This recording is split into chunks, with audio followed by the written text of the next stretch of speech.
प्रिय साधक, अपनी आंखें धीरे धीरे बंद कर लो। अपने हृदय की गहराई में विश्वास की लौ जलाओ।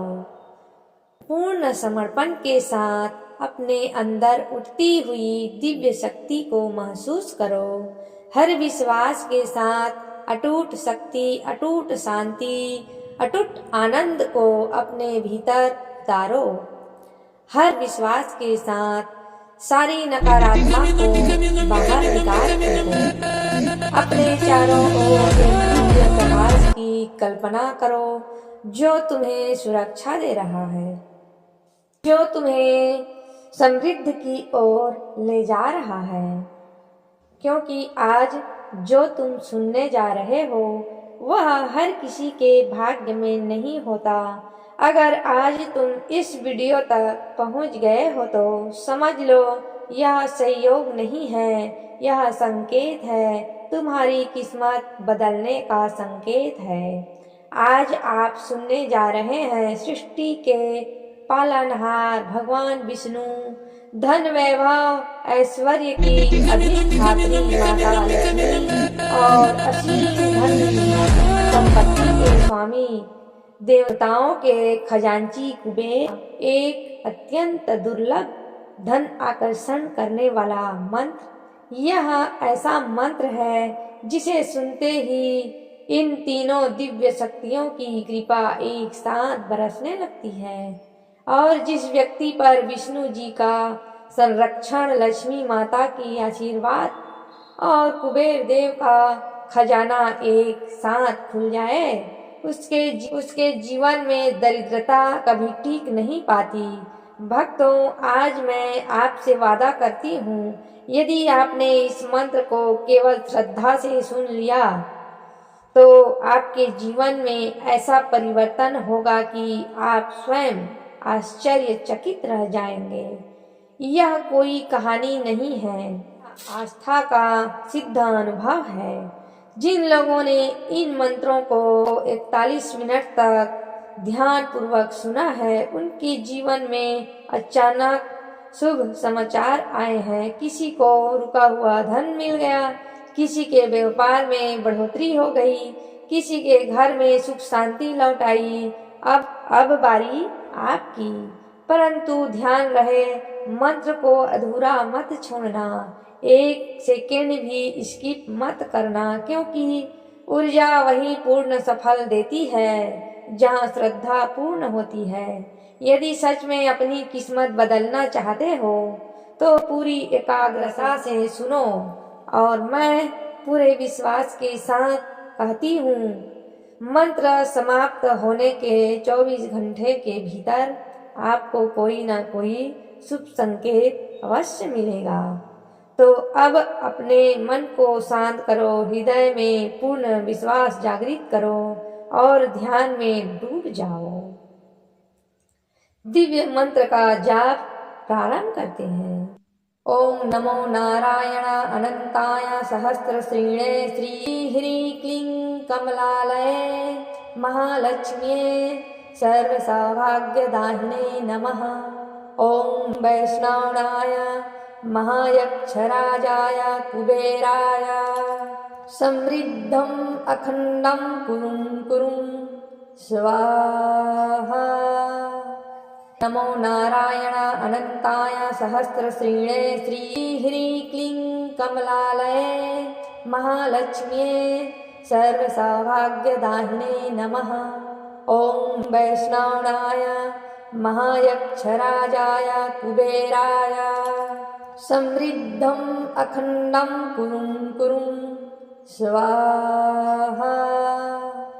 नमो नारायण अनंताय सहस्रश्रीणे श्री ह्रीं क्लीं कमलालये महालक्ष्म्ये सर्वसौभाग्यदाहिने नमः।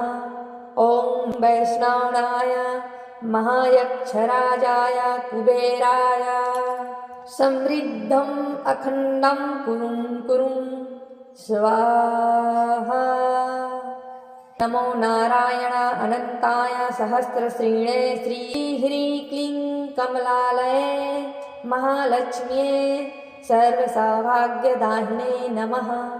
ॐ वैष्णवाय महायक्षराजाय कुबेराय समृद्धम् अखण्डं कुरुं कुरुं स्वाहा।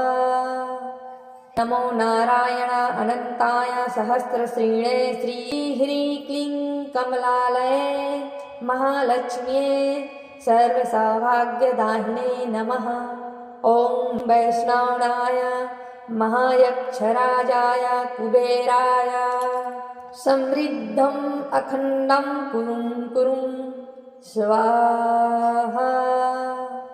नमो नारायण अनन्ताय सहस्रश्रीणे श्रीह्रीं क्लीं कमलालये महालक्ष्म्ये सर्वसौभाग्यदाहिने नमः। ॐ वैष्णवाय महायक्षराजाय कुबेराय समृद्धम् अखण्डं कुरुं कुरुं स्वाहा। नमो नारायण अनन्ताय सहस्रश्रीणे श्रीह्रीं क्लीं कमलालये महालक्ष्म्ये सर्वसौभाग्यदाहिने नमः।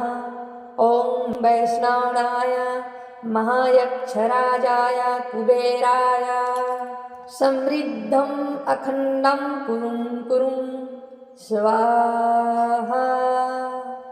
नमो नारायण अनन्ताय सहस्रश्रीणे श्रीह्रीं क्लीं कमलालये महालक्ष्म्ये सर्वसौभाग्यदाहिने नमः। ॐ वैष्णवाय महायक्षराजाय कुबेराय समृद्धम् अखण्डं कुरुं कुरुं स्वाहा। नमो नारायण अनन्ताय सहस्रश्रीणे श्रीह्रीं क्लीं कमलालये महालक्ष्म्ये सर्वसौभाग्यदाहिने नमः। ॐ वैष्णवाय महायक्षराजाय कुबेराय समृद्धम् अखण्डं कुरुं कुरुं स्वाहा। नमो नारायण अनन्ताय सहस्रश्रीणे श्रीह्रीं क्लीं कमलालये महालक्ष्म्ये सर्वसौभाग्यदाहिने नमः। ॐ वैष्णवाय महायक्षराजाय कुबेराय समृद्धम् अखण्डं कुरुं कुरुं स्वाहा। नमो नारायण अनन्ताय सहस्रश्रीणे श्रीह्रीं क्लीं कमलालये महालक्ष्म्ये सर्वसौभाग्यदाहिने नमः। ॐ वैष्णवाय महायक्षराजाय कुबेराय समृद्धम् अखण्डं कुरुं कुरुं स्वाहा। नमो नारायण अनन्ताय सहस्रश्रीणे श्रीह्रीं क्लीं कमलालये महालक्ष्म्ये सर्वसौभाग्यदाहिने नमः। ॐ वैष्णवाय महायक्षराजाय कुबेराय समृद्धम् अखण्डं कुरुं कुरुं स्वाहा। नमो नारायण अनन्ताय सहस्रश्रीणे श्रीह्रीं क्लीं कमलालये महालक्ष्म्ये सर्वसौभाग्यदाहिने नमः। ॐ वैष्णवाय महायक्षराजाय कुबेराय समृद्धम् अखण्डं कुरुं कुरुं स्वाहा। नमो नारायण अनन्ताय सहस्रश्रीणे श्रीह्रीं क्लीं कमलालये महालक्ष्म्ये सर्वसौभाग्यदाहिने नमः। ॐ वैष्णवाय महायक्षराजाय कुबेराय समृद्धम् अखण्डं कुरुं कुरुं स्वाहा। नमो नारायण अनन्ताय सहस्रश्रीणे श्रीह्रीं क्लीं कमलालये महालक्ष्म्ये सर्वसौभाग्यदाहिने नमः। ॐ वैष्णवाय महायक्षराजाय कुबेराय समृद्धम् अखण्डं कुरुं कुरुं स्वाहा। नमो नारायण अनन्ताय सहस्रश्रीणे श्रीह्रीं क्लीं कमलालये महालक्ष्म्ये सर्वसौभाग्यदाहिने नमः। ॐ वैष्णवाय महायक्षराजाय कुबेराय समृद्धम् अखण्डं कुरुं कुरुं स्वाहा।